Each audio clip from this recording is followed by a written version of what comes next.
정상회담이나 이런 걸 할 때 정보력이 굉장히 센 나라들 도청도 하고 그러지 않습니까? 상대방이 의중이 이럴 거다.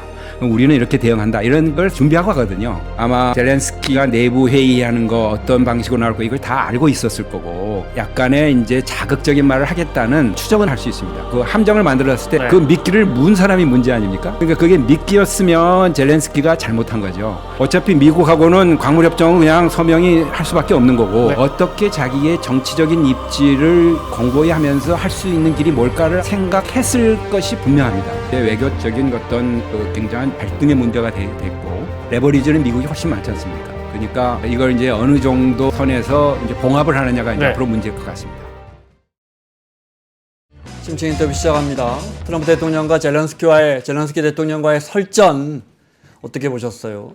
우리 국민들 입장에서는 좀 더 복잡하고 마음이 참 마음이 무겁습니다. 우리도 70여 년 전에 이런 침략을 당했었고 그때 참 어려웠을 때 미국이 우리를 도와줬는데 또 우리는 또 트럼프 대통령의 이제 뭐 다음 달쯤 이 무역 관련한 고지서도 받아야 되니까 이게 남의 일이 아니라서 그런지 마음이 더 무겁습니다.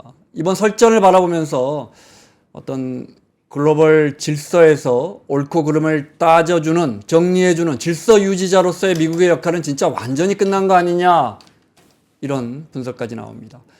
러시아와 우크라이나 대사 모두 역임하신 박노벽 대사님 급하게 모셨습니다. 어서 오십시오. 네, 안녕하십니까. 대사님 나와주셔서 고맙습니다. 네. 그러다 어떻게 이 설전이라고 해야 할까요? 뭐 미국 정상회담 100년사에 이런 막장 회담은 없었다는데 보시고 어떤 생각 드셨어요? 네, 좀 당연히 놀랄 만한 사건인데요. 네. 그걸 이제 우리가 조금 더 한 걸음 뒤에 보려면은 이게 정상회담이라 정상 간의 그 외교 행위라는 게 굉장히 고도의 정치적인 행위고 이벤트지 않습니까? 그러니까 이거를 준비하는 저도 이제 대사로서 이런 정상회의도 준비하다 보면은 이게 상당히 치밀하게 어떤 소기의 목적을 달성하기 위해서 사전 준비를 굉장히 많이 합니다. 심지어 기자회견을 몇 분 동안 할지 이런 이제 시간 계획까지 대충 정해놓고 물론 이제 이런 이제 미국이라든가 러시아 같은 경우는 그 시간을 다 지키지는 않죠. 그렇지만은 이렇게 모두의 이렇게 되게 보시면 백악관의 그 회담 장내에다가 언론이나 기자분들이 먼저 와서 사진을 그걸 모두 그 촬영이라고 합니다. 모두 시작하기 전에 잠깐 찍고 나갔다가 회의가 끝난 다음에 기자들한테 브리핑하는 게 원칙입니다. 쭉 트럼프 대통령도 그렇게 왔고요. 이번에 설정 그 장소는 사실 본회의가 아니고 들어가기 전 테이블이었잖아요. 아니, 거기가 회의장 자체예요. 회의장입니까? 거기서 회의를 하는 겁니다. 약간 그 오프닝 하는 걸 보여준 겁니다. 오프닝 걸 보여주는 거였는데 그거를 그렇게 길게 거기서 회의를 하는 겁니다, 사실은. 그래서 이거는 그 두 가지인데요. 하나는 이게 의도된 그 연출이었다는 그 비판이 하나 있는가 하면은 아니면 이거는 그 진행하다 보니까 이렇게 이런 상황이 자연스럽게 나온 거다라는 두 가지 설이 지금 하는 거거든요. 근데 그 진행 자체를 해필이면 트럼프 대통령이 하신 거예요. 보시면 기자분한테 질문하니까 본인이 왜 그 일정을 컨트롤했을까? 거기는 대한 이제 의문 때문에 이제 의도설이다 아니다 이게 나오는 거고 젤렌스키 입장에서 보면 왜 통역을 안 썼을까? 저는 그게 좀 궁금해요. 왜냐하면 본인이 영어를 그렇게 뭐 어느 정도 커뮤니케이션을 하시는데 뭐 잘 하시긴 했는데 약간 영어에도 약간 그런 상대방을 직설적으로 얘기하지 않고 좀 이렇게 좀 부드럽게 얘기하는 그런 것들을 이제 훈련을 통역들이 받거든요. 언어라는 게 얼마나 섬세해요. 그래서 그 두 개가 저는 굉장히 좀 독특하고 다르다 하는 걸 저는 좀 봤습니다. 대사님 보시기에 어떻게 그래서 일반적으로 많은 평론가들 의견이 나오면 약간 백악관에서는 벤스 부통령이 총대 메고 일부러 이제 파토 내는 건 아니지만 사실은 좀 이 협상이 지금 러시아 쪽으로 무게중심에 쏠려 있기 때문에 이런 부분에 대해서는 조금 처음에 세게 나갈 생각이 있었던 것 같다. 맞습니다. 그러니까 정상회담이나 이런 걸 할 때 특히 이제 미국이나 이런 또 이 정보력이 굉장히 센 나라들 도청도 하고 그러지 않습니까? 상대방이 뭘 할 건지 우리도 그렇습니다. 뭐 꼭 이런 스파이를 통해서 하는 것도 아니지만 네. 상대방의 의중이 이럴 거다. 그럼 우리는 이렇게 대응한다. 이런 걸 준비하고 가거든요. 그러니까 지금 말씀하신 대로 아마 젤렌스키가 내부 회의하는 거 어떤 방식으로 나올 거 이걸 다 알고 있었을 거고 그렇기 때문에 약간의 이제 자극적인 말을 하겠다는 네. 그런 거는 있었을 거라고 추정은 한 분이 할 수 있습니다. 네. 그건 넘버 원이고 그럼 그게 의도된 거냐라고 의도가 조금 섞였다고 볼 수는 있죠. 그런데 그 의도대로 꼭 가는 것도 세상 일이 아니잖아요. 그죠? 그 트랩을 어떤 그 함정을 만들었을 때 함정에 빠지는 사람이 문제 아니에요. 그걸 네. 그 미끼를 문 사람이 문제 아닙니까? 네. 그러니까 그게 미끼였으면 젤렌스키가 잘못한 거죠. 젤렌스키 대통령한테 아마 린지 그레엄이라고 네, 미리 미끼를 물지 말고 그 논쟁하지 조언을 마시라. 했다는 거 아니에요? 했는데도 네. 그 본인의 또 이런 준비해서 이렇게 보여주는 게 있더라고요. 그래서 보니까 이 미끼를 의도적으로 물었냐 하는 또 질문이 나올 수 있습니다. 왜냐하면 이게 자기의 정치적인 행위이기 때문에 국내적으로 어떻게 이게 보여질 건가. 네. 다시 말해서 어차피 미국하고는 광물협정은 그냥 서명이 할 수밖에 없는 거고 네, 끌려갈 수밖에 미국이 지금 정전을 하겠다는데 본인이 25년 내 금년 내에 정전은 될 거다고 얘기를 한 적이 있어요. 그 우크라이나 측이. 그러니까 금년은 어차피 할 건데 어떻게 자기의 정치적인 입지를 공고히 하면서 할 수 있는 길이 뭘까를 아마 생각했을 것이 분명합니다. 그래서 이거를 의도적으로 본인이 물었냐 하는 또 네. 대한 질문도 우리가 함께 해봐야 하는 문제고 네. 그래서 상대방이 서로가의 어떤 정도의 의도는 있었는데 이게 이제 그 다음 후과가 굉장히 크죠. 왜냐하면 이게 하나의 이제 외교적인 어떤 그 굉장한 대립 갈등의 문제가 됐고 레버리지는 미국이 훨씬 많지 않습니까? 그러니까 이걸 이제 어느 정도 선에서 이제 봉합을 하느냐가 이제 네. 앞으로 문제일 것 같습니다. 결과적으로 그래서 두 정상 간에 누가 더 이렇게 판이 깨지고 나서 네. 곧 봉합은 될 것 같은데 네네. 지금 시점에서 보면 대사님 보시기엔 누가 더 좀 더 남은 것 같아요. 누가 더 많이 잃었습니까? 국내 정치적으로 보면은 두 분 다 잃은 건 없죠. 왜냐하면은 그러니까요. 네, 국내 정치적으로는 가만 생각해 보니까 둘 다 별로 잃은 게 없어요. 예, 마가라는 국내 정치적으로 트럼프의 선명성을 역시 공약대로 한다는 거고 젤렌스키도 역시 이런 무리하고 불합리한 저 트럼프 쪽의 그 제안을 네. 걷어찰 수도 있다. 우리 대통령 정말 대단하다. 이런 거에 의해서 인기도 지금 지지도가 65%까지 올랐다는 거 아닙니까? 그러니까 젤렌스키 대통령은 아마 이게 정전이 되면 이제 그 다음에 이제 계엄령이 해제가 되면서 선거를 해야 돼요. 그렇죠. 그러니까 네. 자기의 지지를 어느 정도 공고하는데 이제 도움이 되도록 해야 했을 건데 저는 굉장히 좀 녹화된 그 장면을 쭉 다시 한번 보니까 네. 끝 장면에 젤렌스키 대통령이 아마 우크라이나 기자인지 누구하고 이렇게 눈을 마주치면서 엄지척을 하는 거예요. 네. 야 이게 뭘 의미하지 하는 것을 우리가 한번 곰곰이 생각해 봐야 할 것 같습니다. 저는 아니, 바로 직관적으로 왜 무슨 뜻인지 알겠는데요. 네네네. 네. 그래서 아마 우리 시청자분들께도 한번 되새겨 볼 필요는 있다 이렇게 네. 저는 생각합니다. 자, 어차피 광물 나토 가입도 안 되고 잠시 후에 여쭤볼 거지만 안전 보장 좀 더 해달라. 네, 러시아가 네. 다시 침략하지 못하게 뭐 조금이라도 해달라. 이런 네, 부분도 네. 사실 트럼프 대통령이 들어줄 것 같진 않고 네. 그야말로 끌려가면서 도장은 찍어야 합니다. 네네. 도장은 찍어야 하는데 네. 젤렌스키 입장에서는 또 어떻게 보면 국민들 마음을 대변해서 네. 내가 항변은 하고 왔다. 네네. 정말 자존심은 살리고 왔다. 미국 입장에서요, 아까 말씀하신 것처럼 미국은 사실 이 싸움에서 별로 잃을 게 없는 나라고. 다만 트럼프 대통령이 좀 화는 났겠다. 엄청났죠. 네, 화는 엄청났고, 났겠다. 예. 네. 지금 뭐 트럼프나 왈츠 그 보좌관들 입장에서 보면은 이 젤렌스키를 교체 지도부를 저 안보보좌관이 바꾸든가, 이야기했습니다. 아니가 네. 본인이 마음을 변화를 해가지고 정전을 할 의향을 가지고 오면은 할 수 있다라고까지 강하게 얘기를 했고 또 무기 지금 그 제공하는 것도 중단시켜 버렸지 않습니까? 네, 네. 그러니까 아니면 이건 뭐 젤렌스키가 이제 패착이냐 할 수 있는데 젤렌스키는 아마 지금 한 몇 개월은 버틸 수 있다. 이제 이런 시간 싸움을 하면서 수싸움을 하고 있는 걸로 보여집니다. 네. 젤렌스키 입장에서는 네. 그동안에 미국이라는 나라가 골목 싸움 하면 이리 와봐. 누가 맞는지 보자. 네. 질서를 유지해. 근데 지금은 한참 얻어터진 저 동생 데려다가 삥을 뜯는 듯한 네, 속된 네. 표현이지만 네, 네. 사실은 그런 모습이 사실 그게 현실이고 네. 네, 그런 모습을 연출한 네. 된 것이 아닌가 결과적으로는. 네, 그러긴 한데 이제 저도 이제 광물협정 서명하기 직전 문안이 공개가 됐더라고요. 네, 리크가 돼가지고 근데 쭉 내용을 보니까 뭐 본래 취지대로 광물이라든가 뭐 항만 이런 그 나온 수익금의 50%를 뭐 기금을 만들어서 공동 관리한다는 그 취지는 계속 살려 있는데 거기서 뭐 군사적인 그런 지원해 준 거를 뭐 뜯어가겠다든가 그런 내용은 많이 순화됐어요. 네. 그래서 트럼프 대통령은 이분이 이제 두 가지를 중요시 하지 않습니까? 하나는 그 개인적인 그런 관계라든가 자기 자신에 대한 칭찬 이걸 굉장히 중요시 하잖아요. 두 번째는 그 경제적인 거. 네. 예, 이제 그걸 이제 사학가였으니까. 그러니 전쟁도 그래서 뭐 경제적인 거하고 관계는 없으니까 좀 빨리 종식시하는 문제인데 예, 이런 경제 협력을 통해서 뭔가 우크라이나하고의 연계 관계라든가 체면을 좀 살려주겠다 하는 인식은 좀 있었던 것 같아요. 그래서 네.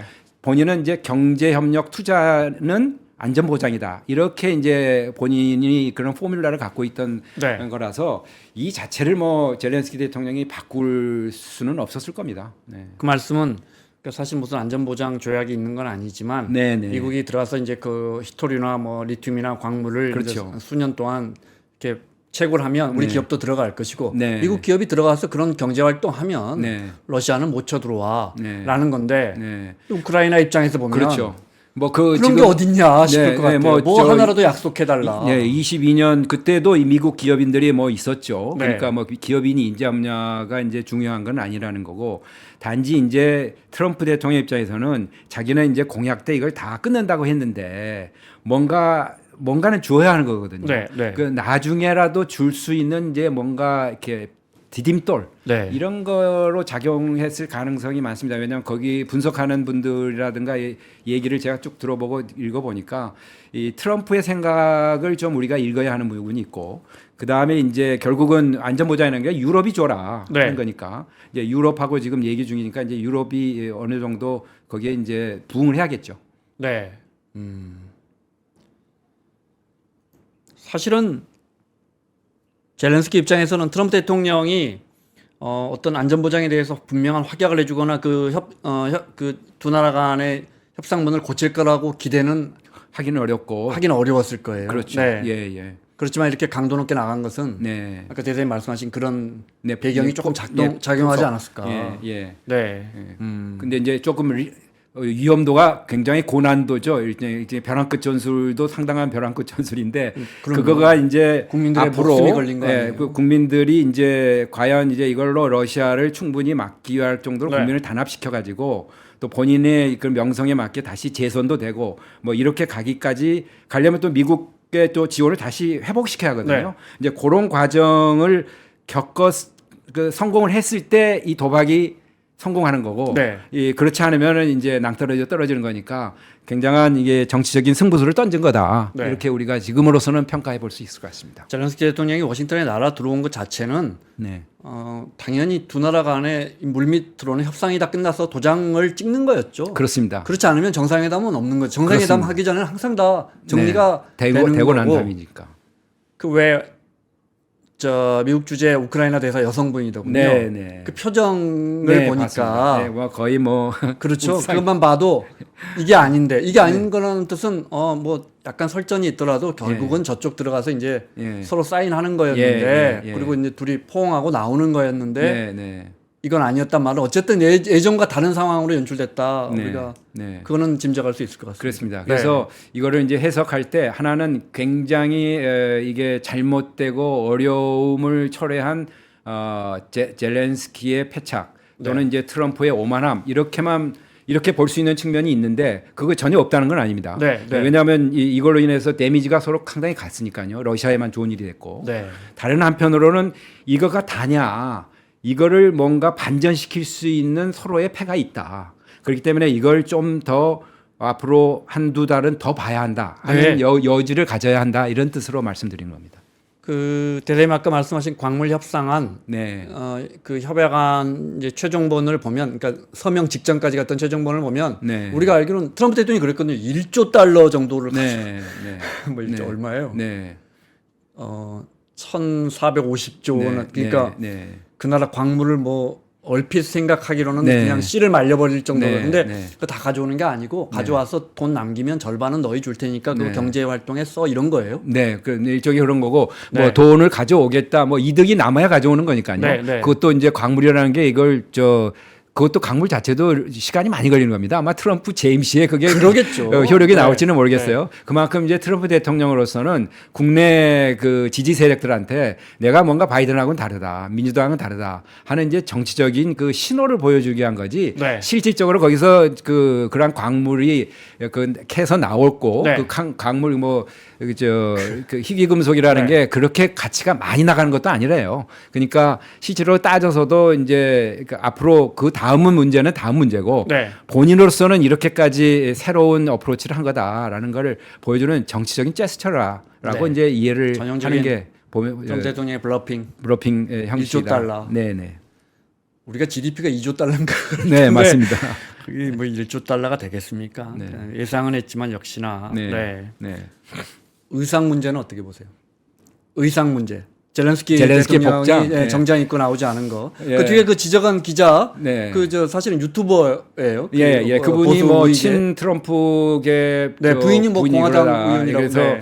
이제 그걸로 약간 이제 길을 죽이려고 그랬던 것 같아요. 네. 그러니까 그 트럼프 대통령하고 바이든 대통령하고 만날 때는 네가 좀 달라져야 하는 거 아니냐 네. 하는 변화의 모습을 보여라 하는 것을 상징하는 그런 질문이고요. 젤렌스키 대통령 입장은 지금 전쟁 중인데 나는 똑같은 입장을 가지고 왔다 이렇게 되는 거니까 그 복장 문제에서부터 벌써 상징성이 나오는 거죠. 대사님 보시기 어때요? 젤렌스키가 좀 이해가 되세요? 아니면 과했다고 보세요? 뭐 그 자리에서 이제 좀 자기들도 인정을 했듯이 복장을 조금 따지는 거는 좀 어쨌든 정상이 왜냐하면 이제 전쟁 중이고 뭐 그럴 때는 뭐 다른 나라 정상들은 자기가 알아서 복장을 입고 오는 건데 네. 그게 무슨 잠옷바람이라든가 무슨 전혀 예상치 않은 복장이 아니고 젤렌스키가 쭉 입고 다녔던 복장이거든요. 네, 네. 그래서 그 자체 시비를 건다는 거는 미국이 좀 트럼프 젤렌스키의 길을 확 죽이기 위한 그런 도발적인 그 질문이었다 이렇게 네, 이해를 네, 해야 될 것 네. 같습니다. 유럽 언론은 또 2차 대전 때 처칠 네. 점프슈트 같은 이렇게 네, 원피스 네. 같은 옷 있잖아요. 네, 우리 왜 네, 카센터 가면 그렇죠. 예. 그또 올리면서 또 영국인가 프랑스 어디 신문은 또 뭐 예. 전쟁 날 때 그럼 이런 식으로 예, 한단 거다. 비판을 네. 했던데. 그래서 네. 이번 사태를 두고서 이제 미국 내에서는 민주당 지지자 또는 이제 유럽은 젤렌스키를 굉장히 옹호하고 네. 트럼프가 무리했다. 그다음에 공화당이라든가 이제 백악관이나 정부 쪽은 젤렌스키가 무례했다. 네. A를 지키지 못하고 백악관에 와서 이런 이견 격차를 내세워서 이게 문제를 일으켰다. 뭐 사과를 해야 한다. 이렇게 지금 요구를 하고 있거든요. 근데 이제 이게 봉합이 되려면 결국은 어떤 형태로든지 미국의 입장을 어느 정도 부응을 해줘야 하니까 젤렌스키가 이제 사과에 비슷한 유감 표시를 좀 해야 아마 이것이 풀리지 네. 않을까 하는 생각은 좀 드네요. 광물 협약은 하겠다 하지만 사과 입장은 아직 보이지 않고 있고. 네, 보이지 않고 있습니다. 백악관은 지금 네. 무기 공급 끊겠다라는 입장, 그다음에 네. 새로운 지도자가 필요할지도 모른다. 안보보좌관 입에서 그런 네. 이야기까지 나와. 사실은 이것도 사실은 과거에 네. 정상회담 이후에 나올 수 있는 수준의 이야기는 아닌 거죠. 완전한 내정 간섭 아니에요? 그 나라 지도자, 새로운 지도자가 필요할지 모른다. 네. 미국이 만약에 우리나라가 이런 상황이라서 뭐 새로운 지도자가 필요할지 모른다. 이런 네. 식의 네. 발언하면 이게 난리 네. 나는 거 아니에요? 네, 오히려 이제 그렇게 됨으로써 젤렌스키를 도와주는 거죠. 젤렌스키의 인기도는 더 올라가고 그럴 수 있겠군요. 입지를 더 강화해 주는 거니까 백악관이 이제 의도하는 거와는 좀 달리 갈 수 있는 여지는 있는데 그것도 이제 앞으로 지금은 당장 그렇지만 정치라는 게 계속 살아 움직이는 거라서 네. 또 어떤 다른 요소에 의해서 반전이 될지는 좀 두고 봐야겠지만은 현재로서는 젤렌스키의 국내적인 입지는 올랐고 또 유럽에서의 또 그 지원해주겠다는 또 의지가 또 강해졌고 네. 이런 것을 볼 때 완전한 이제 패착은 아니었던 걸로는 이제 보여집니다. 네. 두 사람이 원래 악연이 있죠. 원래 사이가 조금 네, 좀 안 좋았죠. 과거에 이제 바이든 행정부 때인가요? 그게 이제 트럼프의 트럼프 일기 일기 때군요. 때라죠. 네. 1919년. 네. 그러니까 바로 그때가 이제 젤렌스키 대통령이 이제 당선이 되고 난 바로 다음이었는데요. 2019년. 2019년. 그때는 이제 트럼프 대통령 입장에서는 1기가 끝나가고 2020년에 선거를 해야 하는 입장이었어요. 네. 그러니까 이제 어떻게 해서든 바이든 쪽을 정치적으로 공격을 해야 하게 했는데 이게 찾아보니까 이제 그 바이든 그 아들 헌터 바이든이 그 우크라이나에서 이제 가스라든가 이런 네. 사업에 연루가 돼 있었어요. 거기 무슨 이사도 하고 네. 이게 부정행위가 있다 해가지고 부패 행위를 좀 조사해 달라 하고 전화를 했습니다. 네. 그러면 전화를 하면서도 근데 이걸 조사를 안 해주면 군사 원조 같은 거 그때 이제 우크라이나 쪽이 이제 방위력을 높이기 위해서 제블린을 요구를 네, 했던 네, 거죠. 네. 근데 그거를 홀드할 수 있다, 네. 유예시킬 수 있다라고 이제 약간 겁박을 준 거죠. 그러니까 젤렌스키 입장에서는 좀 아니겠습니까? 네. 그렇지만 그러니까 중립적인 입장에서 그 조사 자체를 좀 이렇게 유야무야 시킨 거예요. 네. 적극적으로 하지 않고 그러니까 이제 그것이 그 녹음된 내용이 미국 내에서 어떻게 유출이 돼 가지고 이게 의회 내에서 네. 이게 문제가 된 게 문제입니다. 이게 대외 문제를 가지고 이 국내 정치에 이용했다. 이래 가지고 이제 탄핵의 사유가 돼서 하원에서 탄핵이 통과가 되죠. 네, 그렇죠. 예, 네, 그랬는데 네. 이제 상원에서는 거부가 됐는데 네. 그런 측면에서 앙금은 있어요. 앙금은 있는데 젤렌스키도 네. 그 후에 좀 미안하죠. 자기가 좀 다음에 이제 대통령이 될 수도 있는 후보니까 그 작년 가을에 아마 뉴욕에 갔을 때 아마 트럼프 타워에 찾아갑니다. 찾아가서 또 이제 트럼프를 또 기분 좋게 하는 네. 뭐 이건 자기 승리 계획인데 그때 이제 광물 얘기가 나온 겁니다. 우린 우크라이나에는 여러 가지 희귀한 광물이 많은데 네. 네. 그거를 당신이 당선되면 이걸 경제 협력의 발판으로 삼겠다. 그러면 네. 안전 보장을 좀 해달라고 이제 시작은 거기서 시작이 된 거니까 어쨌거나 뭐 젤렌스키 대통령 입장에서도 뭐 양쪽에 다 이렇게 패를 다 걸어놨던 거죠. 네. 유럽 안보 이야기를 좀 해보겠습니다. 이제 네.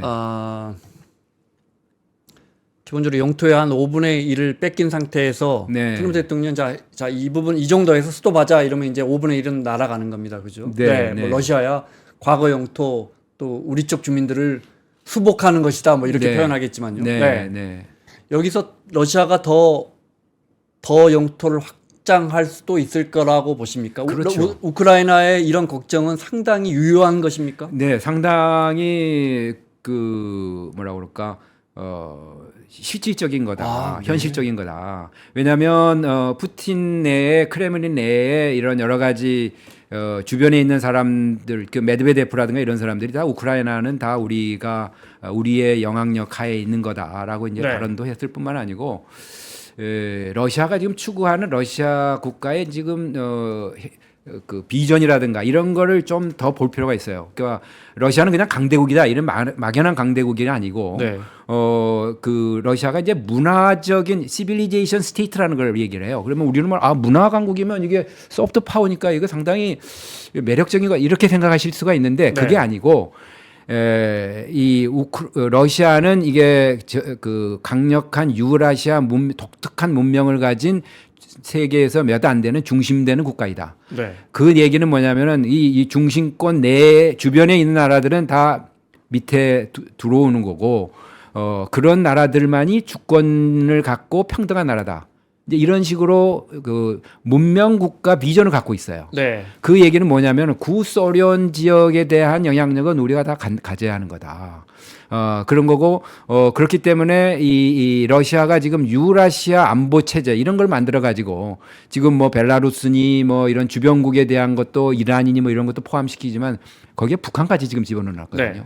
네. 그런 면에서 볼 때 이건 이제 동북아에 따로 문제이긴 합니다만은 우크라이나에 대한 그 장악을 하겠다는 의지는 굉장히 강하고 만일 이제 군사적으로 안 된다 하면은 거기에 이제 정전 후에 이제 대통령 선거라든가 이걸 하게 되면은 친러 정권을 세우겠다 네. 하는 이제 그 공작적 그런 어프로치도 이제 생각하고 있는 것이 지금 점점 이제 알려지고 있습니다. 그래서 우크라이나뿐만 아니고 지금 발트 삼국이라든가 이런 나라들이 굉장히 과거에 겪었던 그리고 지금 크레므린이 가지고 있는 이런 그 전략, 팽창적인 전략을 하나는 그 팽창적인 전략, 그 제국주의적인 전략이라고 지금 생각하는 거고, 그리고 이제 강대국이라는 전략을 이제 구사하는 건데 그런 면에서 우크라이나의 그런 위험을 경중을 올리는 거는 굉장히 그 유럽 국가들한테 그 현실적으로 다가오는 네. 거고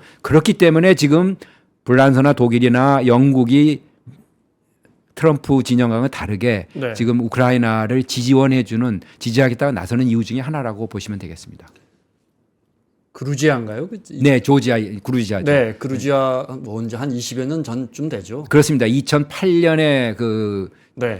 침공을 했다가 네. 그때도 한 20% 정도를 점령을 했었고요. 네. 점령했는데 그때는 지금처럼 직접 점령은 안 하고 거기에 이제 뭐 남오세티아라든지 뭐 이런 거기를 또 독립을 시켰어요. 그러니까 조지아 나라의 20%를 먹으면서도 자기의 이제 그 푸펫 자기를 그 지원하는 자기하고 친러 정권을 세워서 그걸 독립시켜서 영토를 이제 장악을 한 거죠. 네. 예. 그러니까 우크라이나는 이제 지금 나머지 20%는 직접 이제 러시아 영토로 편입을 시켰지 않습니까? 네. 나머지 80%를 어떻게 할지 지금 이제 기로에 서 있는 거죠. 그런데 생각은 막 친러 정권을 세우기 근데 위한 친러 정권 하려면 투표로는 되겠습니까? 지금 우크라이나 사람들이 그건- 러시아 글쎄요. 뭐 이제 이를 뜩뜩 갈 텐데요. 그러니까 이제 지금 그 동안은 이제 50대 50 이렇게 나눠졌었는데 네. 전쟁으로 인해서 이게 그러니까요. 상당히 피폐됐죠.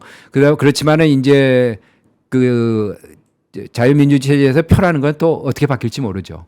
특히 그 지금 전쟁으로 피폐돼서 경제가 안 돌아간다. 아. 그랬을 때 이제 그 불만을 지금 젤렌스키가 잘못한 네. 거라고 이제 치고 나오게 되면 거기서 이제 여러 가지 세력들이 러시아의 어떤 정치 자금을 받는다든가 또는 그런 동조하는 세력들이 나올 수 있는 거죠. 그렇군요. 그래서 지금 아마 루마니아에서도 그런 징조가 보였다가 다시 이제 대통령 선거를 잘못됐다고 해가지고 대물리기도 하고 뭐 그렇기 때문에 이 정치의 영역 특히 민주주의 자유민주주의에서 선거의 영역은 또 다른 불확실성을 갖고 있는 겁니다. 말씀 듣고 보니까 이 중화권의 예를 들어 타이완만 해도 그렇고요. 네.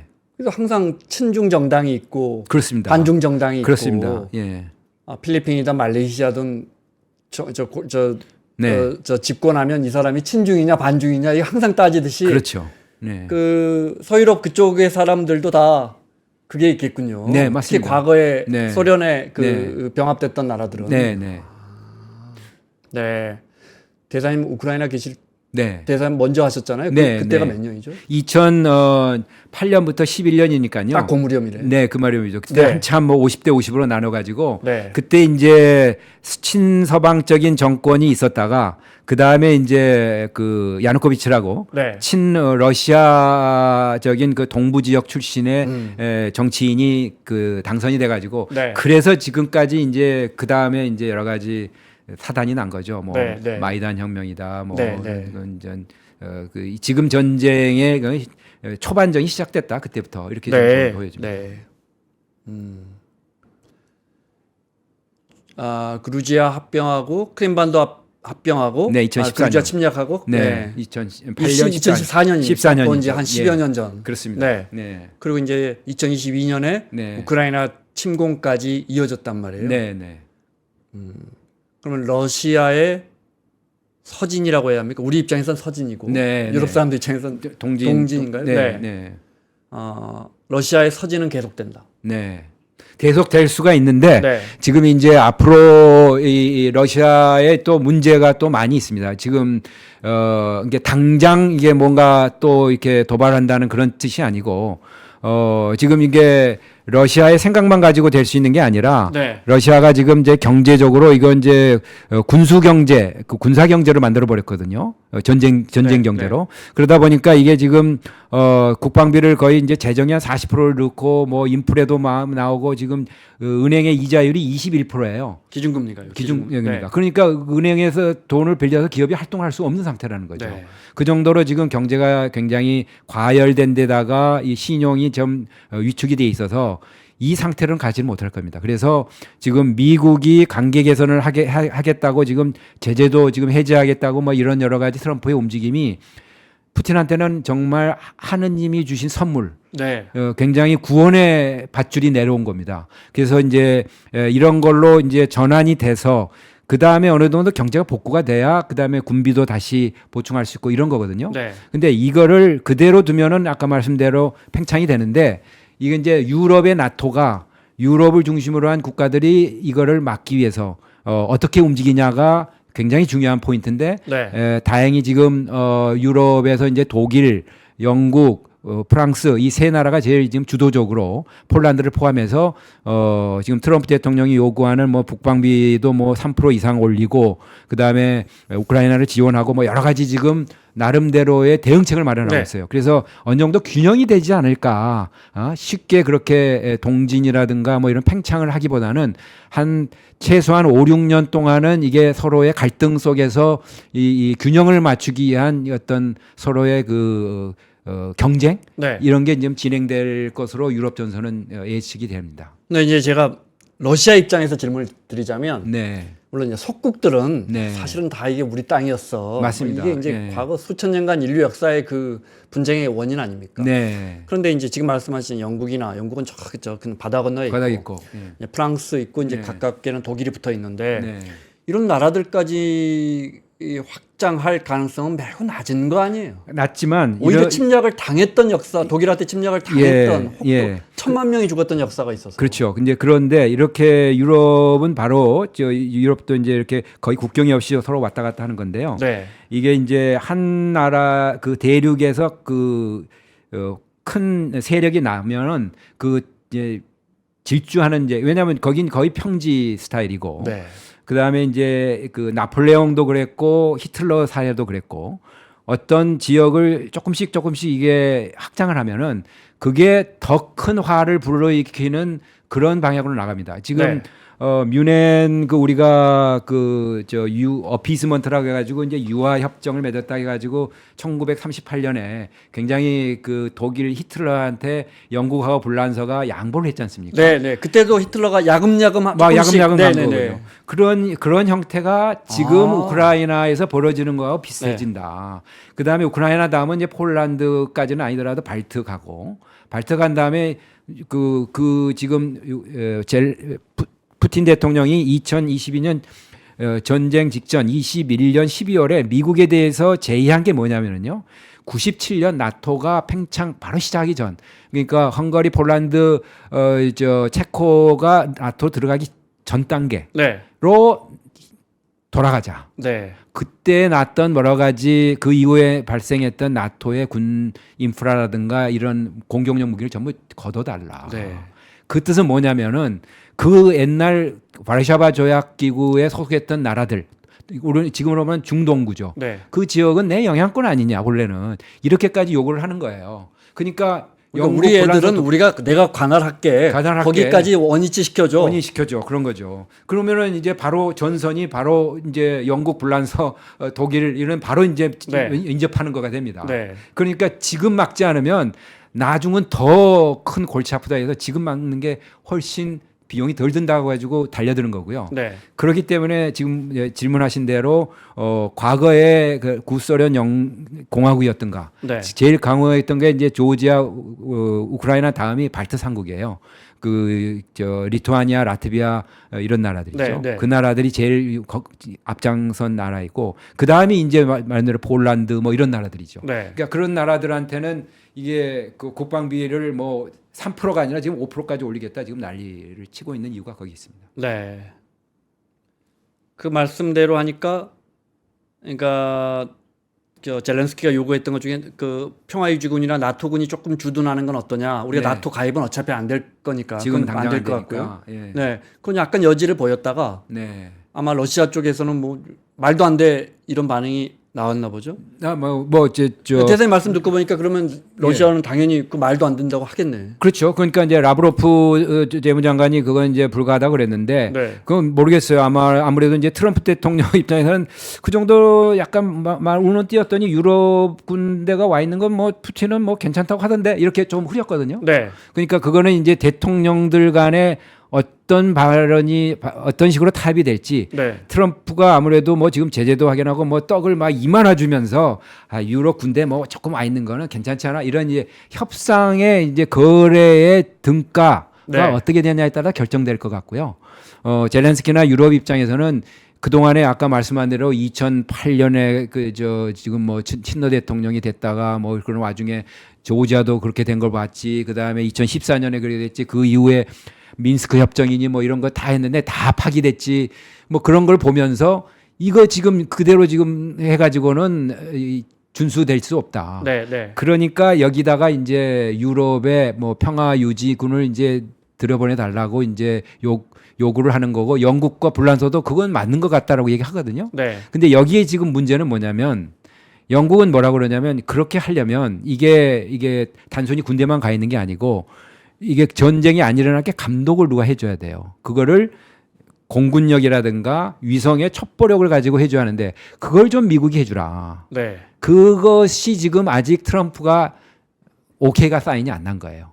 그래서 지금 그걸로 아마 앞으로 유럽이나 우크라이나하고 미국하고의 아주 굉장히 중요한 일종의 이제 급소 같은 거죠. 네. 그것이 되면은 아마 유럽과 우크라이나는 어느 정도 타협을 해 갈 수 있을 거고 그것이 안 되면 굉장히 이게 유럽은 이제 스스로의 안보 체제를 스스로의 짜야 안보 합니까? 체제를 어떻게든지 해야 하는데 이게 좀 트럼프가 요구하는 생각하는 종전 협정이 네. 그렇게 빨리 안 된다는 그런 이제 문제가 있을 것입니다. 네, 그 부분이 굉장히 중요하군요. 네, 굉장히 중요한 부분입니다. 주둔하던 안 하던 네. 주둔하던 안 하던 미국의 그 위에서 네, 감시 네. 또는 이제 공중의 그런 정보력 같은 것들을 정보로 이게 그걸 이제 백스탑이라고 그러더라고요. 이게 네. 마지막에서 이걸 딱 지지대를 해주라, 등받침해주시, 네. 등받이를 해달라 이제 이런 얘기고. 그래서 이제 전제 조건이 아예 뭐 트럼프는 지금 뭐 전쟁이 안 일어날 텐데 뭐 푸틴은 안 그럴 거야 뭐 이러니까 프랑스 이제 쪽에서 뭐라고 그러냐면 그래 그러면 푸틴을 한번 실험해 보자. 한 달간 그러면은 휴전해 보자. 한 달. 네, 그래서 한 달 휴전. 네, 한 달로 테스트를 하자는 겁니다. 네. 한 달이 뭐 저 항만이라든가 이제 방어력이라든가 인프라에 네. 전기 인프라에 서로가 공격하지 않는 거. 왜냐하면 우크라이나도 그냥 막연하게 지금 있는 게 아니라 드론을 150만 대를 생산할 수 있는 생산력을 갖추고 있어요. 네. 그러니까 지금 푸틴이 군대가 이렇게 느리게 지금 진군할 수밖에 없는 게 그 드론으로 이걸 아주 쪽집 깨고 듯이 북한군 죽는 거 봅니다. 북한군도 네. 마찬가지고 네. 그렇기 때문에 이게 드론에 의한 억지를 굉장히 하고 있거든요. 그렇기 때문에 그 한 달간을 일단 양쪽이 하여간 다 네. 중단을 해서 과연 지키는가 보자라고 지금 오퍼를 하겠다고 그러는 건데 네. 그건 아주 좋은 아이디어이면서도 또 문제는 좀 있어요. 과연 이제 그게 실효성이 있을 거냐 네. 뭐 그런 거 있지만 하여간 그런 정도로 푸틴의 생각을 한번 테스트를 해보자라는 이제 아이디어까지 지금 나와 있는 상황입니다. 그럼 이제 큰 틀에서 보면 네. 유럽의 강대국들에게도 실존하는 위험이 점점 더 되고 있고 특히 우크라이나 침략으로 야 러시아 어디까지 내려올지 몰라 네. 하고 있고 네. 그런데 이제 발트 3국이라든지 이런 네. 아직 나토에 가입하지 못한 나라들은 네. 진짜로 이제 러시아의 군사력이 두려워진 그런 상황까지 된 거예요. 그렇죠. 예. 그 네. 그러니까 과거에 이제- 대사님이 네. 러시아나 우크라이나에 계실 때보다 네. 그 위험 강도는 훨씬 실존적이 됐어요. 굉장히 실전적이죠. 저는 이제 그때 2014년 이제 15년에 그때가 네. 14년에 이제 크림반도 이렇게 병합하고 했지 않습니까? 독일 대사를 그때 만난 기억이 나는데 러시아가 그렇게까지 나올 줄은 꿈에도 몰랐다는 거예요. 네. 너무나 놀랍다는 거예요. 그러니까 크림반도 병합하고 돈바스 이렇게 저 무기 지원하고 이런 거를 그래서 자기들은 이게 그 위험한 징조로 보아서 일단은 제재는 하는데 약한 제재를 한다. 큰 제재는 아니다. 왜냐하면 그래도 뭔가 희망을 버리지 않았던 네, 네. 거예요. 왜냐하면 이 유럽에서 전쟁이라는 게 있을 수 없는 거 아니야? 이런 생각이 굉장히 강했던 거거든요. 네. 독일이 그래서 뭐 가스를 거의 뭐 그 저 러시아산을 그 굉장히 많이 이제 도입하고 그랬는데 지금은 이제 상황이 그렇지 않다는 것이 이제 증명이 됐다고 자기들은 생각하니까 네. 이걸 다 끊었고 그러다 보니까 이제 유럽의 이제 방산 기업들 라인메탈이니 뭐 이런 이태리의 방산 기업들이 지금 주가가 뭐 어마어마하게 올랐습니다. 네, 네. 거의 뭐 이제 스스로 지켜야 되는 시설을 지켜야 한다고 네. 그러니까 이제 거기에 지속적인 투자가 이루어지고 수요가 있을 거라는 것이 없었기 때문에 방산 기업들이 기업에 투자도 안 하고 자기들이 그거를 확장을 안 했던 거거든요. 이제는 확실하다 이런 네. 걸 믿겨서 방산 기업들이 이제 굉장히 커지고 있고 그런 것이 이제 뭐 하루 아침에 장치 산업이니까 그죠? 그러니까 우리 지금 이제 그 방산도 이제 그 중간 과도기에 상당히 지금 수요를 받을 네. 수 있는 그런 계기는 생긴 거죠. 그러면 푸틴이 집권한 게 지금 얼마 20년 넘었죠. 그렇죠. 저기 2000년부터 시작해서 그 다음에 네. 4년만 4년 쉬고 비웠고, 네. 4년만 쉬고 한 거니까 네. 거의 뭐 지금 25년 4년 네. 빼면 21년인데 총리할 때도 뭐 사실상 뭐 반은 그렇죠, 섭정한 뭐. 거니까 네, 뭐 네. 25년 해도 앞으로도 뭐 저 작년에 됐으니까 앞으로 6년 임기거든요. 네. 6년 임기 플러스 6년을 더 할 수 있어요. 그러니까 앞으로 11년을 더 할 수 있어요.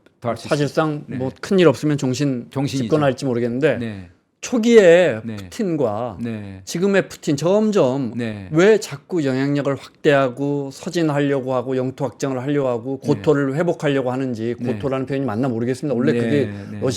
러시아 거라고 할 수는 없으니까요. 네. 네.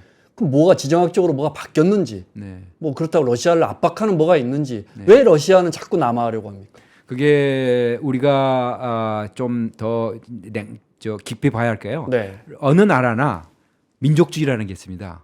자기 민족이 과거에 굉장한 영광을 누렸고 네. 그 영광을 되살리고 싶어하는 그런 욕구가 있어요. 그래서 그 욕구를 어떻게 실현하느냐가 중요한 게 아니겠어요? 그러니까 저희가 처음에 관찰했던 푸틴 대통령은 예친 특히 대통령 하에서 그 부실장도 하면서 또 상트 그 부시장도 하면서 네. 서구하고의 관계를 개선하고 서구식으로 러시아를 변화시키면은 그런 과거의 영광을 되찾시키다. 그러니까 수단으로서의 시장 경제 자유민주주의를 받아들인 거예요. 그게 네. 2000년대부터 시작해서 2000년대 한 후반 5, 6년 자기가 이제 임기 끝나는 정도까지 2007, 8년까지는 그렇게 했어요.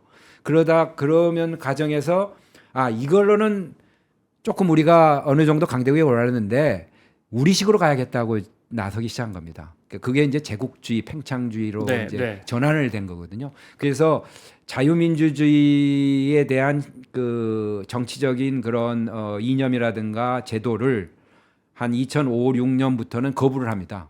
네. 이건 러시아에 맞지 않다는 건데 결국은 그런 지정학적으로 나라가 크다 보니까 그걸 옹호하는 입장에서 보면 나라가 크다 보니까 이걸 통치하려면 이런 그 중앙 통제적인 네, 것이 필요하다는 게 그 권위주의식의 중앙 집권. 필요하다는 거고 또 비판론 쪽에서 보면은 아무리 권위주의라고 그래도 그게 가지고 있는 약점 때문에 오래 못 간다. 결국은 러시아한테는 그게 발전을 위한 옳은 방법이 아니다. 서방하고 대립하고 하려면 그런 권위주의를 네, 갖지 네. 말고 뭔가 이게 서방하고 비슷해져야 한다. 이런 두 가지 설이 갈려 있는데 지금은 러시아는 전자를 택한 거죠. 그래서 국내적으로는 통제적인 그런 권위주의적인 네. 정치를 하고 대외적으로는 그거를 그 국내 정치적인 그런 기반을 정당성을 더 강화하기 위해서 팽창으로 나갈 수밖에 없는 더더욱이나 지금 전쟁 경제를 해놨기 때문에 경제가 지금 망가져 있어서 경제를 그나마 계속 가려면은 전쟁 수요를 계속 올려야 합니다. 그런 악순환에 들어있는 거죠. 그래서 지금 트럼프 대통령이 그런 제재라든가 이런 걸 좀 끊어주면 그게 조금 완화될 수 있을지 네. 그게 희망사항이고요.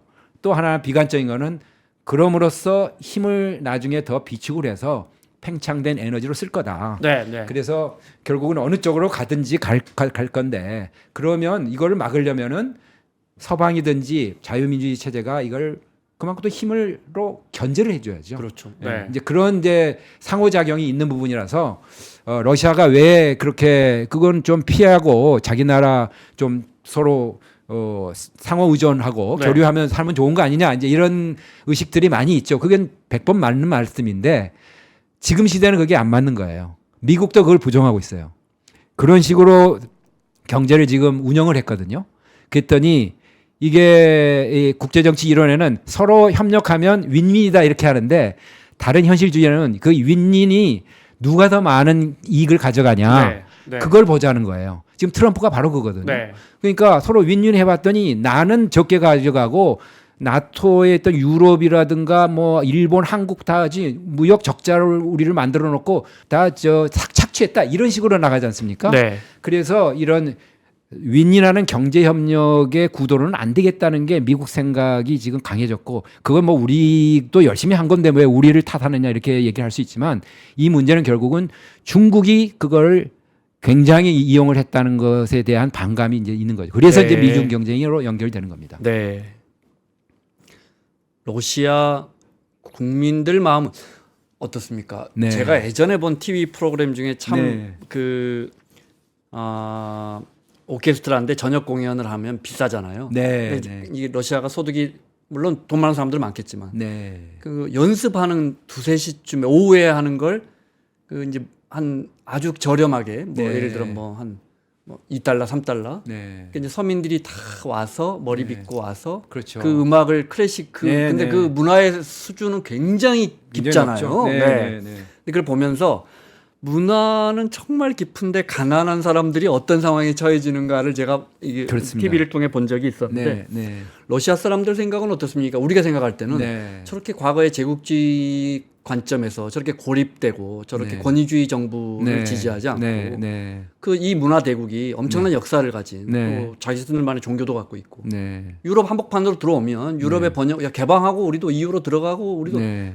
근데 국민들은 이 생각이 좀 우리 어, 생각하고 다른 것 같아요. 그 국민들은 이제 여러 부류가 있더라고요. 제가 네, 보니까 물론, 지금 말씀하신 대로 약간 이제 서방과의 이제 이런 그 관계를 잘 맺어가지고 나라를 발전시키자 하는 이제 친서방주의자들이 있죠. 소위 말하는 자유주의. 네, 네. 그에 반해서 이제 민족주의적인 성향이 강한 분들이 이제 대다수가 되는데 네. 지금 말씀드린 러시아 국민들 저도 이렇게 관찰하고 서로 이렇게 대화하고 만나보면은 그 수준이 나름대로 굉장히 높습니다. 네. 뭐 차이콥스키, 뭐 우리 뭐 쇼스타코비치, 뭐 유명한 그 거장들이 많은 배출할 문학은 정도로 또 어떻습니까? 예, 문화도 네. 굉장히 높죠. 네. 이제 그래서 약간 좀 복잡합니다 생각들이. 그렇지만은 이제 러시아라는 그런 제국으로서의 위상을 계속 가져야 한다는 그 구심점에 안에서는 전부 동의를 하는 것 같아요.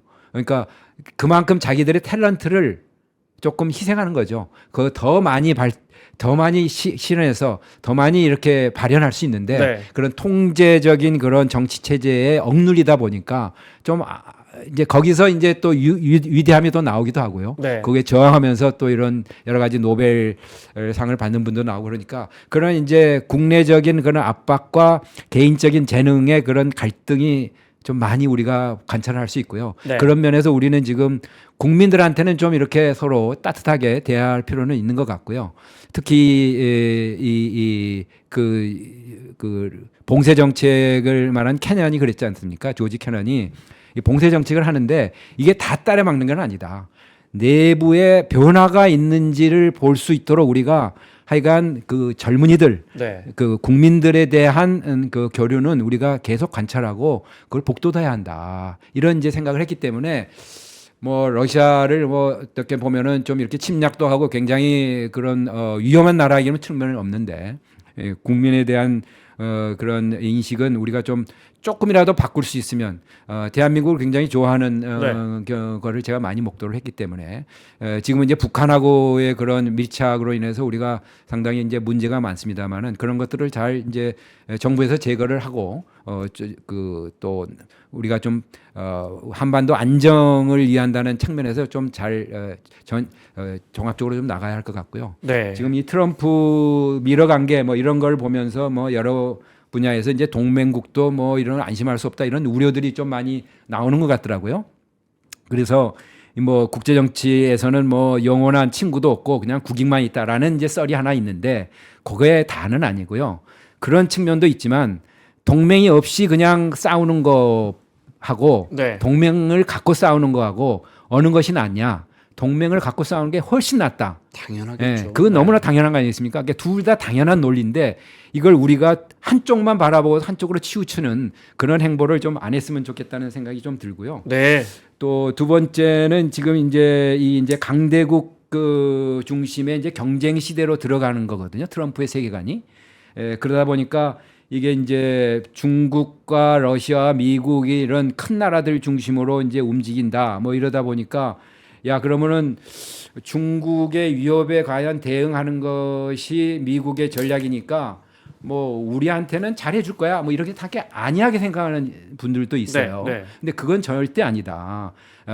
트럼프는 트럼프대로의 계산이 있는 거고 특히 지금 엘브리지라는 그 엘브리지 콜비라는 분이 지금 국방부 정책 담당 부장관으로 지금 내정이 돼서 청문회를 지금 거치고 있습니다. 네. 근데 그 사람은 아마 우리 언론이 굉장히 많이 가서 인터뷰를 했는데 네.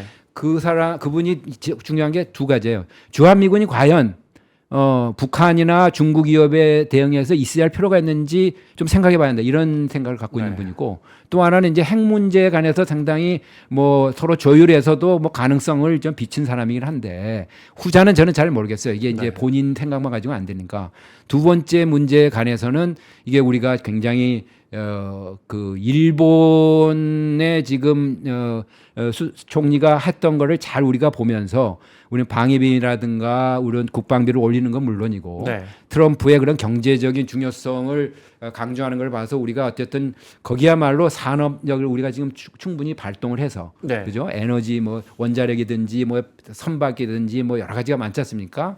이제 그런 걸 해서 그 좋은 기분 좋은 먹거리를 만들어내는 게 굉장히 중요하고 지금 뭐 보기에는 뭐 일본이 그러기 때문에 군사력이 강조해서 이건 우리한테 위협이 된다 뭐 이런 식으로 어프로치 하면 문제가 하나도 해결 안 돼요. 왜냐하면 하나라도 우리한테 가까운 네트워크를 할 수 있는 그 가치와 이런 그 지향점을 같이 하는 나라하고 연대를 해야 돼요.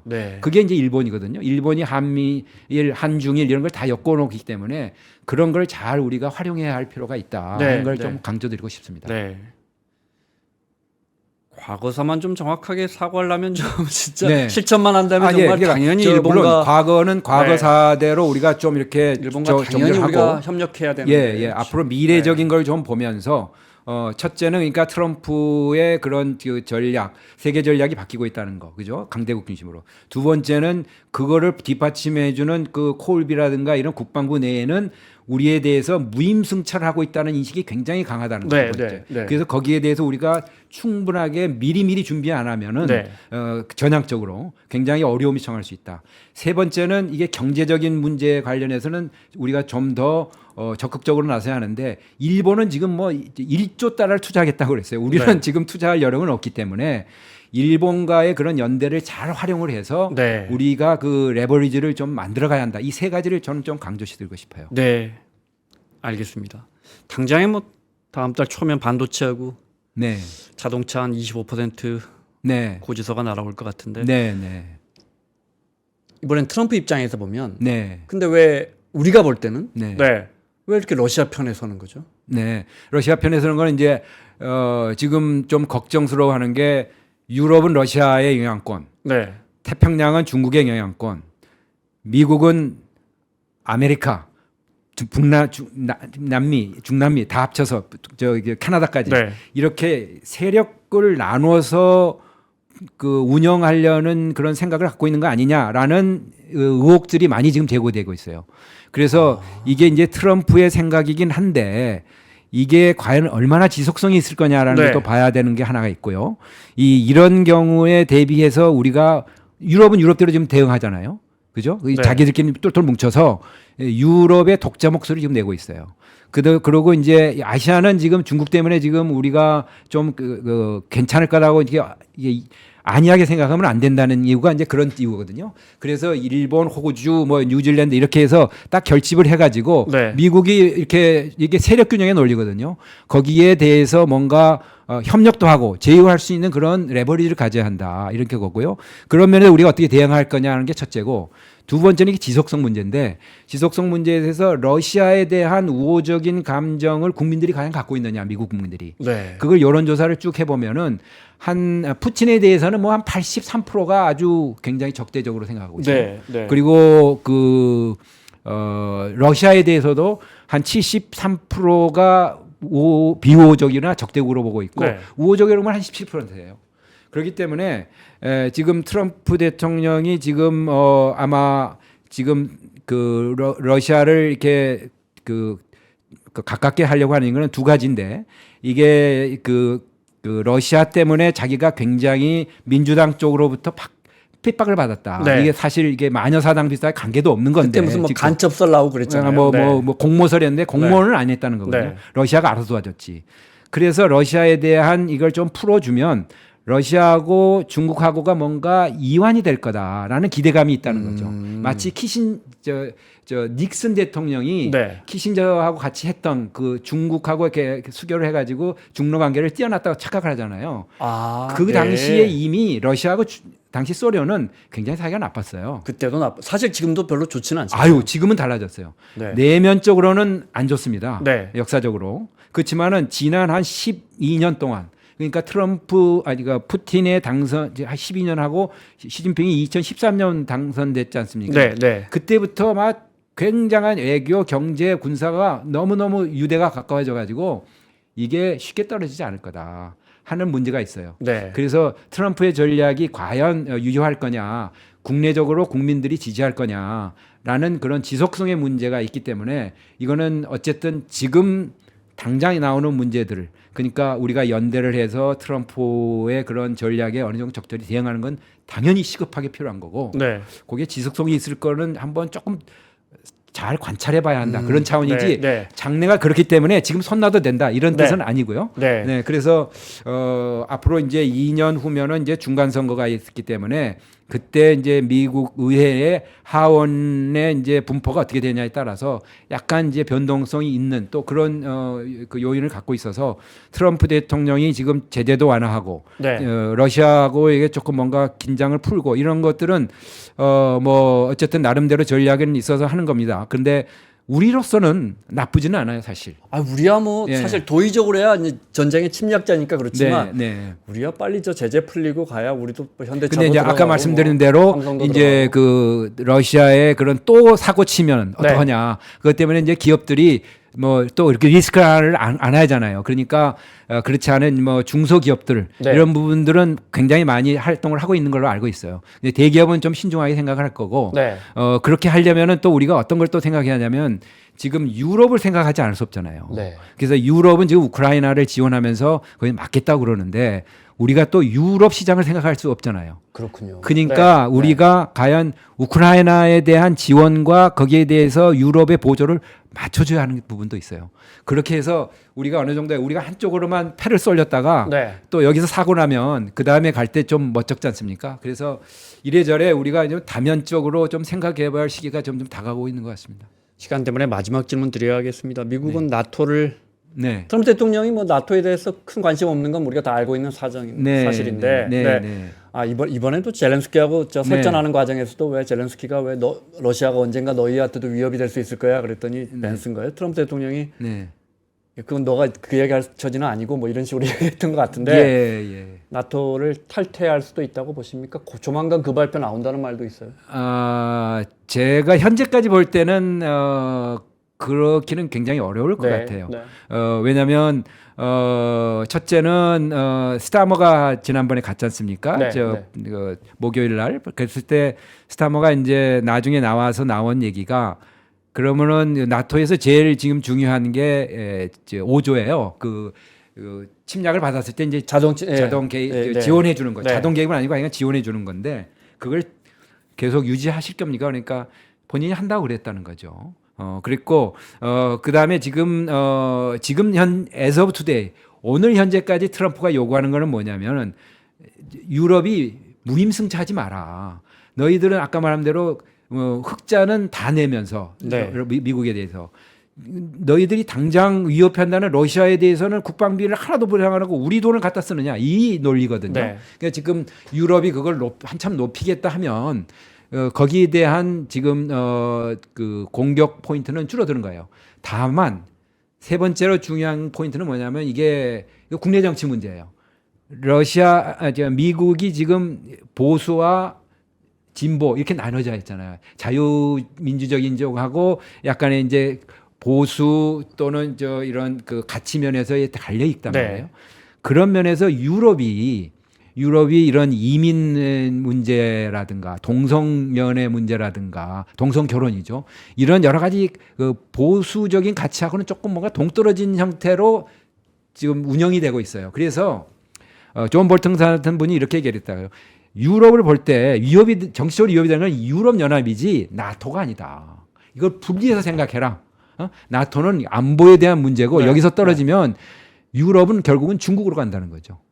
그게 미국한테 도움이 되냐 이런 질문이 네. 나오는 네. 거예요. 그래서 정치 그런 지향점, 자유민주적인 그런 가치 또는 뭐 동성 결혼 이런 이제 그 기독교적인 가치에서 네. 뭔가 벗어나 있는 거, 일탈돼 있는 거, 그거를 추구하는 게 유럽 연합 국가들의 다수라면은 그런 정치적인 그런 문제에서 문제를 삼아야지. 그런 또 경제적으로 약간의 뭐 착취라고 네. 할까 탈취는 모르겠습니다만 이건 관세로 지금 때리고 네. 있지 않습니까? 그걸로 해결되는 문제지 안보는 다른 차원 문제다. 이렇게 네. 보기 때문에 나토와 유럽 연합 그런 문제하고는 조금 별개로 지금 보려고 하는 움직임이 굉장히 강할 걸로 저는 생각이 됩니다. 나토를 탈퇴하는 일은 아직은 없을 쉽지는 거다. 않을 것이다. 예, 예, 네. 여기까지 듣겠습니다. 자, 젤렌스키와 트럼프 대통령의 설전 그리고 유럽 안보까지 이야기 나눴습니다. 러시아와 우크라이나 대사 역임하신 박노벽 대사와 함께했습니다. 오늘 말씀 고맙습니다. 네, 잘 들었습니다.